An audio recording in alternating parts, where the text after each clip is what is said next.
পৃথিবীর 3/1 মানুষই এখন সামাজিক যোগাযোগ মাধ্যম ব্যবহারে অভ্যস্ত। এর একটা ব্যাপক প্রভাব পড়েছে সমাজে। কিন্তু আপনি কি জানেন আপনার শরীরেও পড়ছে এর প্রভাব? চলুন জেনে নিই এরকম কয়েকটি প্রভাবের কথা। Digital cocaine. অনলাইন আসক্তিকে মনোবিজ্ঞানীরা এখন ডিজিটাল কোকেইন নাম দিয়েছেন। ফেসবুক যারা ব্যবহার করেন তাদের অনেকেই বলেছেন একটু পরপর ফেসবুকে ঢুকে তাদের দেখতে ইচ্ছে করে নতুন কোনো নোটিফিকেশন এলো কিনা। আর একবার ঢুকলে কিভাবে যে ঘন্টার পর ঘন্টা পার হয়ে যায় তা যেন তারা টেরই পান না। শুনে মাদকাসক্তির মতো মনে হচ্ছে কি? ব্রেন স্ক্যানে মাদকাসক্ত আর অনলাইন আসক্তদের মস্তিষ্কের একই রকম ছবি দেখা গেছে। দুজনেরই মস্তিষ্কের সামনের দিকের হোয়াইট ম্যাটারগুলো ক্ষয়ে যাওয়া। ব্রেনের হোয়াইট ম্যাটার অংশই নিয়ন্ত্রণ করে মানুষের আবেগ, মনোযোগ এবং সিদ্ধান্ত গ্রহণকে। আর তা ক্ষয়ে যাওয়া মানে এই ক্ষমতাগুলোই কমে যাওয়া। কাজেই সোশ্যাল মিডিয়ার নিয়ন্ত্রণহীন ব্যবহার আপনার আবেগকে ভারসাম্যহীন করতে পারে, নষ্ট করতে পারে আপনার মনোযোগ ও সিদ্ধান্ত নেয়ার সামর্থ্যকে। মানুষের মস্তিষ্কে ডোপামিন নামে এক ধরনের কেমিক্যাল নিঃসরণ ঘটে প্রতিনিয়ত। কিন্তু হঠাৎ যদি এমন কিছু ঘটে যা প্রত্যাশার চেয়েও ভালো, তখন আকস্মিকভাবে বেড়ে যায় এই ডোপামিনের প্রবাহ এবং ভালো লাগাকে আরও বাড়াতে ব্রেন তখন ওই কারণটাকেই আরও বাড়াতে বলে। প্রয়োজনের অতিরিক্ত ডোপামিন এবং ভালো লাগার সাময়িক এই অনুভূতিকে ক্রমাগত বাড়াতে চাওয়া, এটার নামই আসক্তি।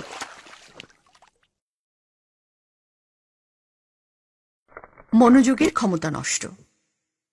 কেউ ভাবতে পারেন কাজের মাঝে একটু পরপর সোশ্যাল মিডিয়ায় ঢু মেরে আপনি একজন দক্ষ মাল্টিটাস্কার হয়ে উঠছেন। ভুল। সোশ্যাল মিডিয়া অ্যাডিকশন আর মাল্টিটাস্কিং দুই জিনিস।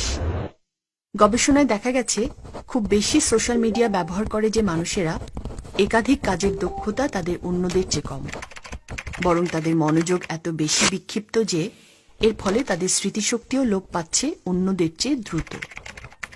বিষয়টা কেমন? ধরুন গভীর মনোযোগ দিয়ে আপনি কোনো কাজ করছেন, ঠিক সেই সময় মোবাইলটা বেজে উঠলে কেমন লাগে আপনার? বিরক্ত লাগে না? মনে হয় না যে মনোযোগের সুতোটা ছিঁড়ে গেল? এটা সেরকমই। আচ্ছা দাঁড়ান, মোবাইলটা কি আসলেই বেজেছে? ভৌতিক কল। কোনো কল বা SMS আসেনি, কিন্তু আপনার কি মনে হলো যে মোবাইলটা বেজে উঠেছে বা প্যান্টের পকেটে থাকা ফোন সেটটা কাঁপছে? যদি হয় তাহলে বুঝতে হবে আপনি ফ্যান্টম ভাইব্রেশন বা ভৌতিক কল সিন্ড্রোমে আক্রান্ত। আর এর কারণ হল আধুনিক সময়ে মোবাইল ফোনের অতি ব্যবহার মস্তিষ্কের ভেতরে যে হ্যালুসিনেশন বা বিভ্রম তৈরি করছে তা। একটা জরিপে দেখা যায় বিশ্ববিদ্যালয়ের যতজন ছাত্রছাত্রীকে এর কথা জিজ্ঞেস করা হয়েছে তাদের 90% এই ফ্যান্টম ভাইব্রেশনের অভিজ্ঞতা হয়েছে। স্মার্টফোন আমাদেরকে এতই আচ্ছন্ন করে রেখেছে যে একটু পরপর নিজের অজান্তেই আমরা মোবাইল হাতে তুলে নিয়ে দেখার জন্য যে কেউ SMS দিল বা মেইল করল কিনা বা সোশ্যাল মিডিয়াতে কিছু এলো কিনা। আত্মকেন্দ্রিকতা। শুনলে অবাক লাগলেও এটাই একটা বাস্তবতা যে সামাজিক যোগাযোগ মাধ্যম আসলে আপনাকে অসামাজিকই করে তুলছে, বিচ্ছিন্ন আর স্বার্থপর বানাচ্ছে। গবেষণায় দেখা গেছে একজন মানুষ যখন সামনাসামনি আরেকজন মানুষের সাথে কথা বলে তখন সে 30 থেকে 40% সময় নিজের বিষয়ে কথা বলে, বাকিটা শোনে। কিন্তু একজন মানুষ যখন সোশ্যাল মিডিয়াতে সময় দেয় সে 80% সময় ব্যয় করে নিজেকে নিয়ে বলতে। স্বপ্নভঙ্গ।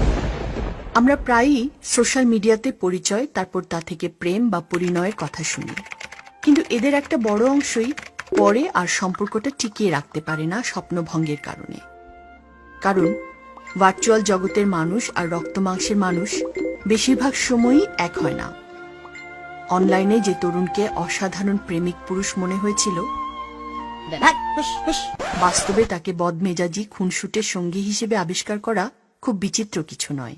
তেমনি অপ্সরাদের মতো দেখতে ফেসবুকের আকর্ষণীয় তরুণীটি যে বাস্তবেও এমন হবে তার কি নিশ্চয়তা আছে? Cyber bullying.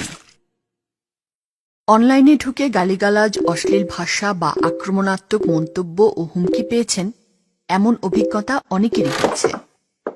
একটা সমীক্ষায় দেখা গেছে সামাজিক যোগাযোগ মাধ্যম ব্যবহার করেছেন বা অনলাইনে গেম খেলেছেন এমন শতকরা ৭৯ জন মানুষই সাইবার বুলিংয়ের শিকার হয়েছেন এবং এদের একটা বড় অংশই কমবয়সী শিশু কিশোর, যাদের জীবনে এর অনেক বিরূপ প্রভাব পড়েছে।